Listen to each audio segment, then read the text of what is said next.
Hola, hoy estoy en un AUDI Q5. Este video mostraré cómo usar el control de crucero. Al principio echo un vistazo detrás del lado izquierdo del volante. Aquí tenemos esta palanca. Para activar el control de crucero, tira de la palanca. El control de crucero está activado. Acelera hasta la velocidad deseada y presiona el botón Set.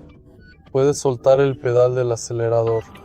Para aumentar la velocidad, empuja esta palanca hacia arriba.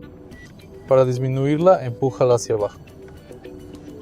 Para pausar el control de crucero, empuja esta palanca hacia adelante. Para reanudar, tira de ella.